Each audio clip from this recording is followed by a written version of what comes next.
Today's first reading from the book of Prophet Daniel it's gripping, like something out of a courtroom drama. Two respected elders full of deceit attempt to destroy the reputation and life of a virtuous woman. Susanna is cornered not just by the lust, but by the terrifying weight of injustice. Imagine this: a young girl, falsely accused, standing in the center of a circle, condemned by powerful men. Her voice is trembling, her hands shaking, but her heart is rooted in something unshakable: truth, when that truth hangs in a balance. And yet she stands firm, even when no one believes her. She cries out, not to the world or to the people around, but to God. And God hears. That is Susanna's story. And truthfully, it could be ours too. Susanna's story is not just an ancient history.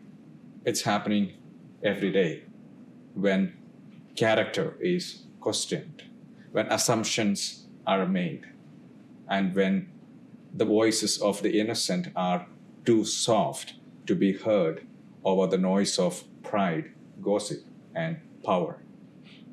Have you ever been misunderstood in your own family?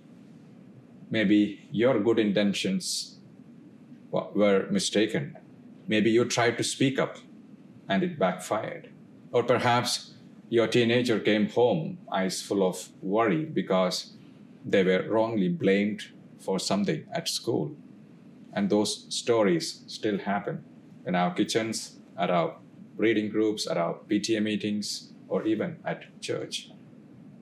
Young Daniel steps forward, not with swords, but with wisdom. Daniel was young and not yet a prophet. He doesn't shout or rage. He simply separates the liars and asks the right questions. Truth doesn't need drama, it just needs light. And sometimes the people who save us don't wear uniforms, robes, or collars. Sometimes they are our children asking us why we are upset.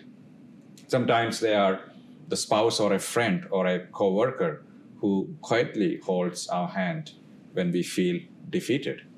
And often, truth is not spoken in grand sermons, but in the whispered words of a bedtime prayer. A dad once shared how his habit of hiding work stress led to constant irritability. And when he finally accepted, "I am overwhelmed with work," his family rallied around him, scheduling quiet hours for him and surprising him with encouragement notes. The truth didn't fix everything, but it let the light in. So how do we become Daniels in our homes? We listen before we judge. We ask instead of assuming. We speak truth, even if our voices tremble. And above all, we create space for others to be heard, especially our children, our elders, and the quiet ones at the edge of the dinner table. And how do we become like Susanna? We refuse to compromise our integrity, even when no one else is watching.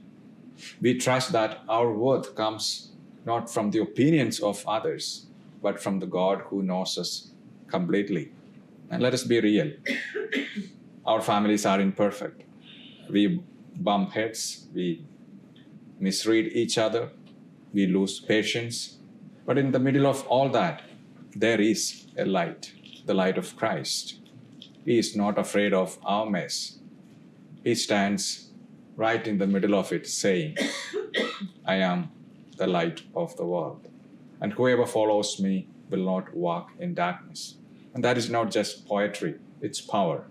It's the power that breaks the lies spoken in the back rooms. It's the light that reveals hidden motives and protects the innocent.